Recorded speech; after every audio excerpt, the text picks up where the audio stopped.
دا غټ غټ ګناهونه دي. حدیث مبارک کې راځي چې دا څو غټ ګناهونه نبی علیه السلام یاد کړي، دا مهلکات، دا هلاکونکي دي چې دا ګناهونه څوک کوي نو دغه ګناه به دغه کس هلاکوي. په هغې کې لومبنی شرک بالله دی، د الله سره څوک شریک ګڼل، دا ګناه به دې هلاکوي. دویم بې ګناه قتل، یو مسلمان قتل کول خو بې ګناه، او په ګناه درې قسمه قتل دی.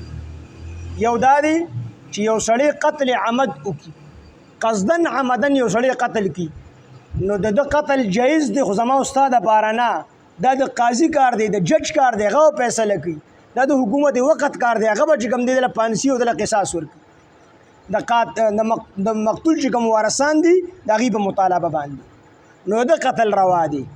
دویم چې کله یو شادي شده سړی دی یا شادي شده ښځه ده او دې بدکاري وکړله یا د بدکاري وکړله، په ده باندې 4 ګواهان قیم شول نو د قتل روا دی، دی به سنګسارولی شي.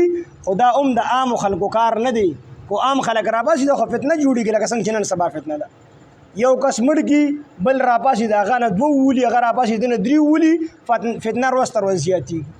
دا کو په دې په ځای باندې حکومت دا کار کولی نو بس یو کس په قصاصي او 100 کالو پورې بیا چا د قتل چې کوم دی دغه نه وکړي، نیت په چا نه وکړي د قتل. او دریم چې یو سړی مرتد شو، مسلمان دی علیاذ بالله، دی کافر شو، مرتد شو، اسلام یې پرېښود، دله به 3 ورځې مهلت ورکړي، علما به راولي، د شکوک شبهات به ختم کړي، کو بیا دی واپس اسلام ته رانغی، د ده قتل جایز دی. نو دا 3 قسمه قتل دا جایز دی، د دې نه علاوه نور قسمونه د قتلونو چې کوم دي دا ناجایزه دي. نو د دې وجې نه نبي علیه السلام فرمایي چې دا بې ګناه قتل، یعنی یو کس د 3 وجو نه علاوه په بله وجه باندې قتل کول مسلمان، دا مهلک دی، یعنی دا ګناه انسان هلاکي. بل سودخور، څوک چې سود خوري، څوک چې سود اخلي، څوک چې د سود په معامله کې ګواه جوړېږي، څوک چې پکې لیکونکي کاتب جوړېږي، په دې ټولو باندې د الله تعالی لعنت راولي. نو سود انسان هلاکي. او بل د یتیم مال خوراک، او دغه رنګې بل په جنګ کې تیښته، او بل په پاک دامن سړي یا پاک دامنه ښځه باندې تهمت لګول. دا 2 قسمه ګناهونه داسې دي چې دا انسان همیشه دپاره چې کوم دی هلاکي.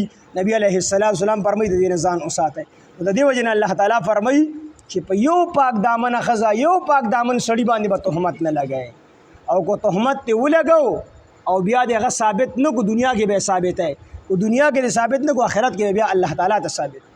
سما ویلو چې روضة الخبال د جهنميانو چې کوم وینې زوي دي هغې کې به دې راټینګ کړي، ورته وایي تا به مسلمان ښځه یا مسلمان سړي پاک دامن باندې تهمت لګولې، ګواهان 4 راوله، یو ته 3 ځان سره نور راوله، او که دا نشي راوستلی نو د غنمو 2 دانو له غوټه ورکړه.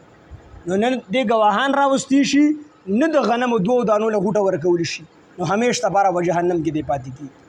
د دې وجې نه ډېر احتیاط کول، دا ژبه نه، دا ډېر خطرناک څیز دی، ډېر خطرناک. د دې وجې نه د دې ډېر زیات حفاظت کول. بعضې وخت کې انسان خبره وکړي، معمولي خبره یې وګڼي، دی به کفر ته ورسي، یا ته پته هم نه ما ته کفر خبره کړې. د دې وجې نه علماو د ژبو ډېر زیات حفاظت کوي.